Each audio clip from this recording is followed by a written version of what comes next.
emodels.co.uk. Make something awesome.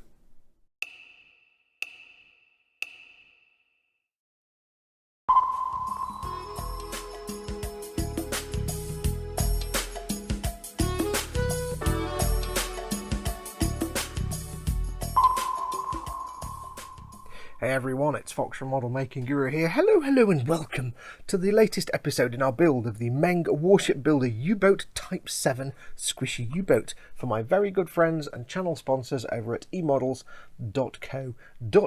your one-stop shop for all your model making needs. Now, just to recap, we've been working on this kit using a small selection of paints. We've been using some of the Vallejo model colour paints, some of the Vallejo game colour paints. We've got some of the Ammo by MIG paints, not many, and we've got the Vallejo Game Wash Sepia Shade and Game Ink Black. And that's all we've kind of really been using. Now, in the last episode, we got all the flags and pennants done, so that is now done, ready. All we've got left to do now is paint the base and some last few bits of weathering, and we are done, so this won't be a long episode. Now, I am keeping this kind of fairly straightforward for beginners, but one thing I will use that's not included here is my wet palette. Yes, and if you want to see how to make a wet palette, made this myself. If you want to see how to make one and why you want to use one, click here. There'll be a little link there, and that should take you to my little video. It tells you how you can make one. Only costs you a few quid, but it'll make your painting life a lot easier. If you've never used one before, I do strongly recommend one. Anyway, without further ado and less waffle, I'll get the scruffy painting mat out and we'll get the last few steps done. Okay, so the first thing we need to do is get these two attack periscopes painted, and that's going to be just fairly straightforward. We need to kind of make it match the rest of the ship. Ship is not the right word, is it? Teddy be telling me off right now. The rest of the boat. So the first thing we're going to do is we're going to go in with some chainmail silver, Vallejo game colour 72053. Now the bit I'm going to paint silver is mostly the central part here, but I'm going to go not too carefully on the other bits. Not too worried right now. This is just the metal bit that's exposed. Now the colouring of these can vary. I'm just kind of making this up a little bit in my mind. So I'm making it out that the upper and lower parts will be the same as the hull colour, but this bit, the bit that goes up and down, will be bare metal, and probably shiny bare metal. So I'll get these painted and then we'll move on to the next colour. Might take a couple of coats of this just to make sure, because it's going over black. A couple of coats will probably be needed to get a nice solid colour, and I'm not worried if I get some on this easy line thread. Okay, once the chainmail silver is dry, we need to move on with neutral grey with 70992 Vallejo model colour this time, not game colour. And we're going to paint the very top bit and the bit where it joins into the deck there. These are the bits that would be painted the same as the whole colour. Now, as always, I'm not thinning these with extra water when I'm brushing these. Whenever you brush paint, you want to use some slightly thinned paint, but I'm not thinning it manually with water. I'm using just the moisture from the wet palette, which is why I use a wet palette. It leaves you moist enough, well, it doesn't leave me moist enough, matron. It leaves the paint moist enough and hydrated that I don't really need to thin most paints. So I'm just going to get this top and lower half painted, and then we'll move on to the next step again.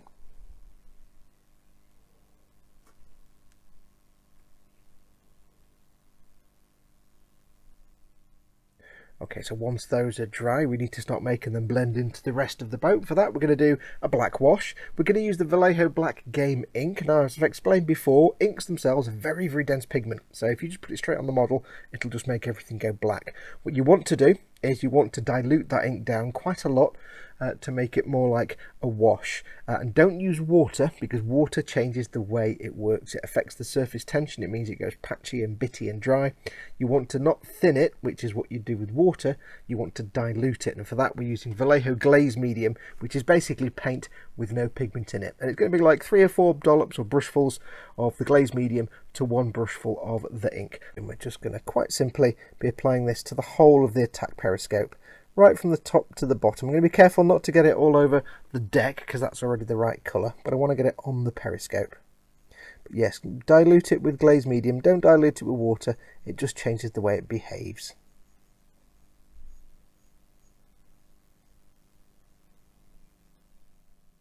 Okay, and with that done, what we need to do next is, just before we go and do any further weathering, it's looking a bit dark now. I want to bring it back just a little tiny bit. So I'm going to do some dry brushing. I'm going to go back with the neutral grey that we did the original base coat with. And I'm just going to very carefully dry brush it just to pick up edges. I'm not going to be changing the colour.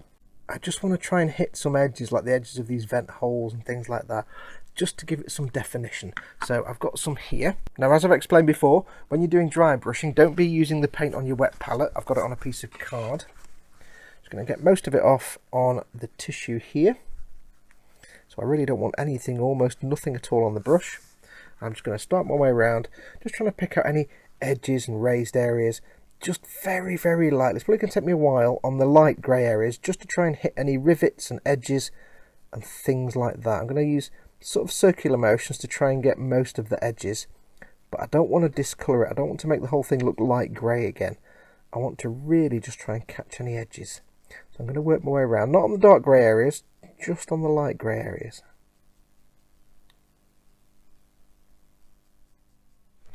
Okay, so that's been done. You can see it's very, very subtle. It's probably not even noticeable, let's be really honest, but I know it's there. Now, next up, we're going to do something a little bit different. We're going to do a wash, but we're going to do a wash that's paint and water. So what I've got here is a little container, and we've got some of the Ammo by Meng Shadow Rust, AMIG 043, and water. Just a couple of drops and water. Now you might be wondering, given everything that I've always said about, you know, mixing a glazed medium of some sort in with your paint so that the paint still behaves and doesn't go all tide marky and water marky, why am I making a wash out of water? Well, because I actually want that in this case. What we're going to do is an overall rust wash, and what I want is a kind of patchy effect, just to really enhance the idea of it being rusty. And at in this way, by using water and not thinners or glazed medium, I can actually take advantage of the way that the water will break the paint down and make it behave. And it's going to be subtle, so let's get that done. So you could just do this with thinned paint if you wanted, but I want it to... It changes the surface tension, it changes the way the acrylic binders work, and it just makes it work in a wholly different way. So it will collect around edges and things like that, but it will also sort of behave differently. Now it's going to be a very weak, very almost invisible wash, which is why I'm being really generous with it. Also, given the fact I've not used any thinners, it's just water and paint, I'm not having to worry about the fact that I haven't varnished the model to protect it from the thinners. I'm just getting it on there. Now for this part, I'm really just going to focus on the light grey area, so things like the upper hull, the cowling around the weapon here. I'll probably actually take that off and do that separately because it's a bit of a pain. Let's get that off. You can go over there. Go away. So yeah, the tower, I'm going to do the bits of the hull here. Hopefully you can see that. But I'm not going to really focus on the deck because that'll get a different wash. So on the hull here, I'm going to be really generous. And you can see the way the water is kind of beading up. That's what you don't get with glazes. You don't get that effect. Now what I'm going to do is I'm not going to go, if I can avoid it, I'm going to try and make sure I don't get the rust wash below the waterline, which for the sake of argument here, we're going to make the demarcation between the upper and the lower hull. Because the lower hull, that was anti-fouling paint, that's why it was a dark grey colour. The upper hull was light grey and wasn't necessarily the same paint. And like I've explained before, you don't get really a lot of rust below the waterline unless it's in, say, dry dock. So I'm going to do this. It might take a few coats, but it really is a case of being super generous and just letting it pool up where it wants to get a kind of rusty build-up effect. Hard to explain. I'll show you when it's done.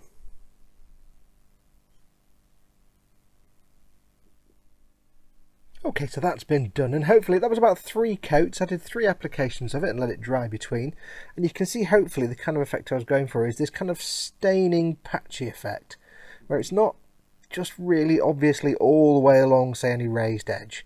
It's not following any sort of, you know, surface tension lines where the fluid would collect. It's just kind of almost random, and because I thinned it with water, of course the surface tension is different. It tends to, the surface tension breaks and it forms into little patches, and that's exactly the effect I was looking for. I say you could do that with glazed mediums or with thinners, but it wouldn't have that effect. This kind of faded, almost dry brush look. If you did that with glazed mediums or thinners, it will just hang around that little ridge there and make a line of the colour, it wouldn't give this patchy random effect. So sometimes it's good to use water as a thinner, especially if you want that specific kind of effect. If you're doing dusty effects as well, if I was doing like a dust colour, you could also use the same principle there to get a kind of dusty patchy effect. Really, in reality, what you're doing is, because it's really transparent, you're building up slowly, it's technically a glaze, but you're doing it in such a way that you want the randomness, and it does come out lovely and dry looking. So that is done. Now the next step is to do another one, and for this one we're going to use Vallejo Game Colour Grey Green, and I've got another one mixed up here. It's just water and the grey green, and this is going to be for under the water line. So it's going to be this area here underneath the water line where you're going to get algae and scum building up. So there's two steps to this sort of thing. We're going to do the general greeny tinge, and we're also going to put it on the deck as well, because remember the deck was wooden, or it was covered in wood slats, and it was covered with a preservative, so it's going to have an algae build up, and we're going to do it on the deck, and we're going to do it on this part of the hull and this bit here where it was not just the normal paint and anti-corrosion surface. So exactly the same again, we're going to get this on here.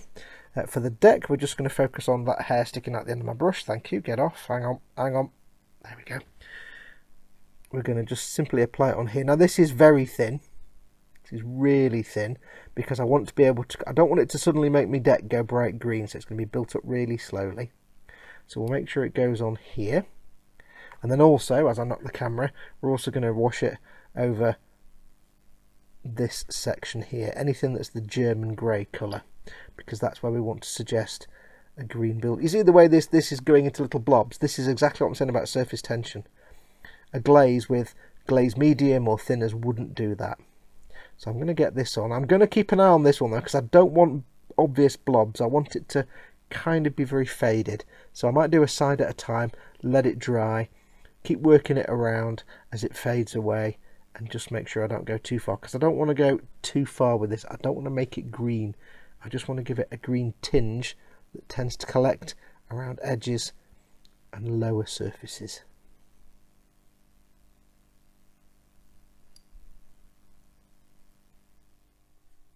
Okay, so once that's dried, you can maybe see on camera. It doesn't really come out on camera. I can see it in real life. There is a green tinge to some of the panel lines and some of the edges. It's not really evident on camera. The colours don't do it justice. You can't really see it, but it is there. You can just about make it out. Maybe a bit better on that side, I don't know. It just adds to the random patchy nature of it. Keep in mind, of course, it's still kind of shiny on here because we've not matte varnished anything yet, and that always makes things look terrible anyway. But that does lead nicely into the next step, which is to do the grass skirt, or the grass line, or the scum line. It's basically a line of algae and plant life that grows just below the surface of the water, and it kind of averages out to a line where typically the water line would normally be. It obviously varies in real life, but it basically adds up over time to make a sort of scum line. And for that, we're going to use the same colour again. Now, I do apologise, I gave you the wrong colour green. I said it was grey green or green grey. It's easy to get it the wrong way around. It's not. It's goblin green. It's game colour goblin green is the one I'm using. So I do apologise for that. But we're going to use that same colour again, and we're going to do the scum line, and we're going to use a dry brush technique again. Again, I've got some on my brush, but I'm not using my wet palette. I'm not storing it on my wet palette. It's just on a piece of card off to the side. And I'm making sure we get most of that off.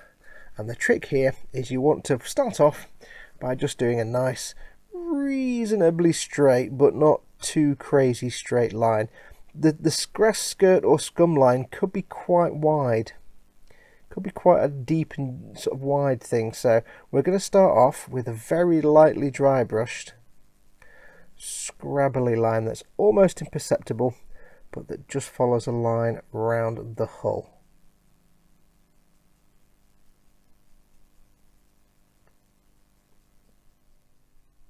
Once that's done, you need to go in with a smaller brush and do the same again, more dry brushing, but this time focus it just towards where you want the middle of the scum line to be. This is where the algae and stuff will be most dense, and this way you'll have a bright strip down the middle, or rather a brighter, denser strip, and it'll fade away above and below. I'm using small circular motions and a small brush.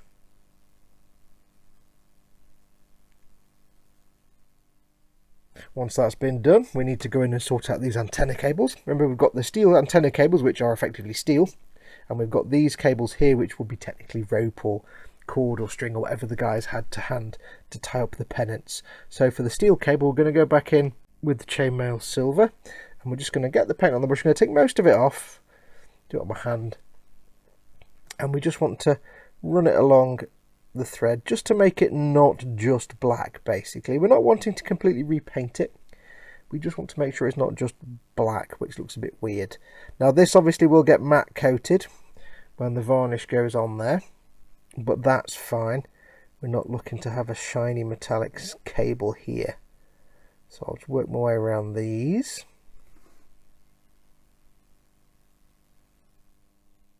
And then for the rope between the periscopes, we're just going to use khaki, game colour khaki. Carefully applied, as careful as you can. Don't worry if you get any of the khaki paint on the metallic bits here, because we've got to repaint those anyway. But just go as carefully as you can.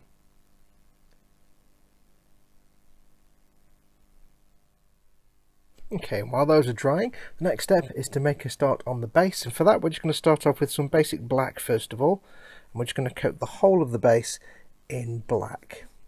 I do recommend, if you can, the golden rule, always use a bigger brush than you think you'll need, and add a little tiny touch of water to the paint, just so you can smooth it out and get a nice smooth finish, especially if you're using a big brush. Try and get one or two, well, 2 or maybe 3 coats, rather than getting it all painted in one go.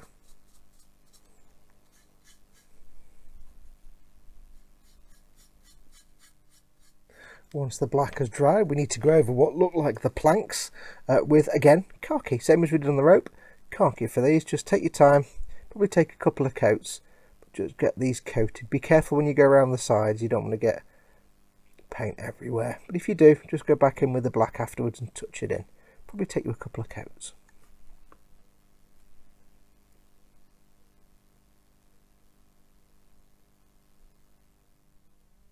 Okay, and with those painted, it's now time to put a wash over those. And again, as we've done before, we're going to use the sepia shade mixed with the Vallejo glaze medium, ratio about 50-50. Because again, a bit like the inks, the wash itself it's all right. It's just a little bit too bold. I don't want it to be quite so bold. And again, we're diluting it, not thinning it. That's why we're not using water. And all we're going to do on this is quite handily just slap it all over these planks. Slap it on.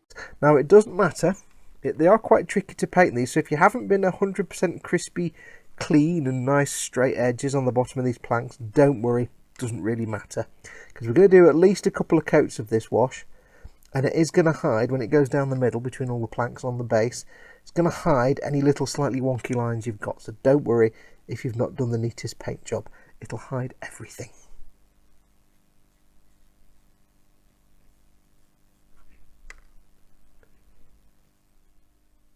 Okay, so that's 2 coats of that brown wash. I put some on the flags and the pennants as well, just to make them look a bit dirty and scruffy rather than factory fresh. Next up, we're going to do one little tiny wash, and this is going to be a little custom made wash with some of the glaze medium, a little bit of that goblin green, and a little bit of black, just to make a green, dirty green wash. And we're going to put that on these planks. And all we're going to do here is quite simply just brush it over. Now we're only doing one quick coat of this, so it's not going to be quite as bold as the brown wash, and it's just going to serve to give a little bit of green variation to these planks. I might dot it around like this a little bit just to make it less uniform, and it's just got that kind of, it'll just give it that little hint of green alginess.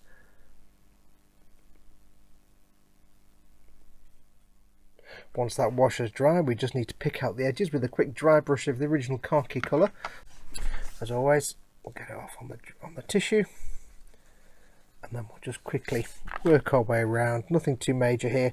We're just wanting to pick out the edges really, just to give them a little bit of a highlight. Nothing too major.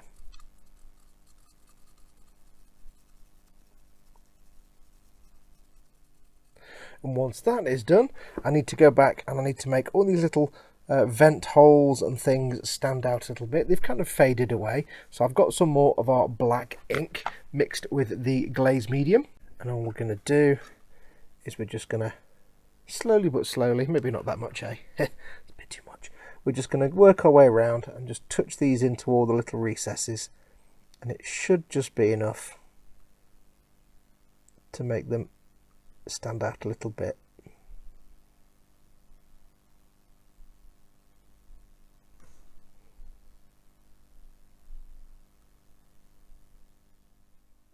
And with that, we're almost finished. The only things left to do now are the shaft here and the screw at the back and the metallic parts for the periscopes and a little bit of metallic on the guns, and that's it. But before we do that, there's no point in doing that because we need to matte varnish this, obviously.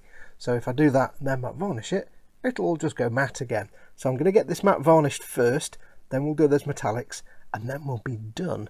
So I'll go off and get this matte varnished. I'm going to use my trusty rattle can Humbrol Matte 49 varnish. I can't film it because I have to go outside and do it, and I can't set the camera up outside, but it's just using the rattle can of varnish and giving it a quick blap. So I'll go and do that, and when we come back we'll do the last few steps and then we'll be done. How to apply your matte top coat. You're going to need to go outside so you don't gas everybody with the really stinky fumes. You're going to need yourself, obviously, or a suitable idiot. Yeah, very good. If you can get someone really small so they can fit in shot, that would also be cool. Can't get the staff. You're going to need your model that you're going to top coat. Yes, that's it. Well done. You're going to need some matte varnish. I'm using Humbrol 49 acrylic rattle can. And no, don't huff the matte varnish. And you may want to wear some gloves. You don't have to, but it just saves you getting your hands covered in matte varnish and then having to wash that off, which can be a right pain in the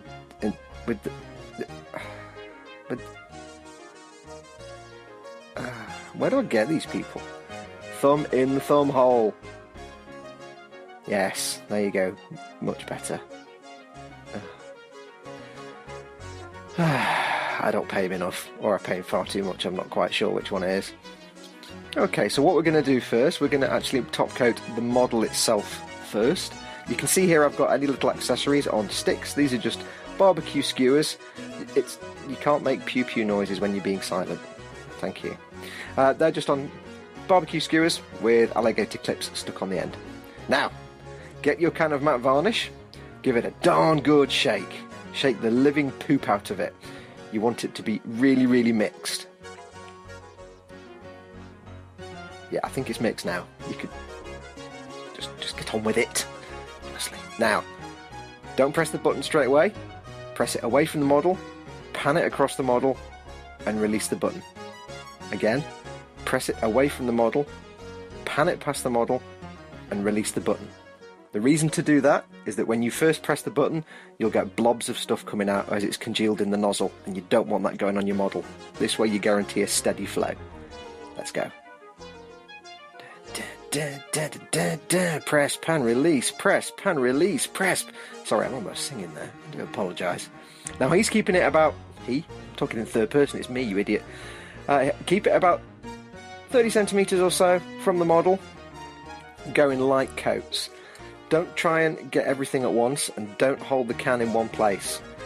If you don't think you've got enough, give it a little time to dry, and then come back and apply a second coat. But go in light coats. That way you avoid building up large amounts of varnish or top coat, and you avoid big blobs where it pools. So do a light coat, let it dry for 15-20 minutes depending on how long the drying time is for your varnish, and then have a look at it. If you think it needs more, just repeat the process. You can see here I'm doing the accessories on the sticks. Again, I'm keeping them about 18 to 20 to 30 centimeters per arm's length, and I'm doing the press, pan and release. I'm not pressing the nozzle pointing at the thing I'm spraying because I want fine mist, not blebs from the nozzle of the tin. It's kind of not very exciting to watch this, I know that. It's even less exciting for me to have watched it for the 6th time and to be narrating over it. But I make these sacrifices for you. Give it one last blast. Make sure to get it from all sides. Get it from above as well. Just giving it one last blast. I'll come back in about half an hour and give it more if I think it needs more. I will also come back and do the feet and underneath later on. Yeah, the fumes can get quite bad, that's why you do it outside. But we are job done. Okay, so the matte varnish has gone on and you can see it changes the thing greatly. It makes all the greens, well, it's kind of weird. It kind of makes the darks darker, but it makes the bright colours like the green stand out a bit more. So it makes the greens a bit more obvious, but also blends them in a bit so they look more organic, like a stain, rather than just me painting over the top. So that is now done. Only a couple of bits left we need to do now, and that is to paint the metallic parts of the periscopes and the shaft and the bronzy brassy part of the screw at the back. And what we're going to do for that is I'm going to use Vallejo acrylic metal colour 77704 pale burnt metal. I love this colour and it's dead easy. I've got some on the side here. Let me just give it a good shake first. It comes with the stirring ball. I've got some on my little bit of palette here. Now I'm not using, like before, I'm not using a wet palette for these metallics, purely because these Vallejo metal colours, they're already thin enough. You do not want to put these on your wet palette. They're already like thinner than water almost. So don't put it on your wet palette, just use a bit of card or paper. I'm using an old cup placemat. And all we're going to do is we're going to go over the bits I want to be silver. So like I said, it's the prop shaft here. Don't know if it's a prop shaft, I don't really know that's the name. And I'll do the periscopes as well. And I'll just take my time and get these all painted on. Might take a couple of coats to get it nice and smooth. We'll find out. Next we need to paint the screws, and for that I'm using Ammo by Meng Old Bronze, which is really nice metallic colour. That should make them come out quite nicely.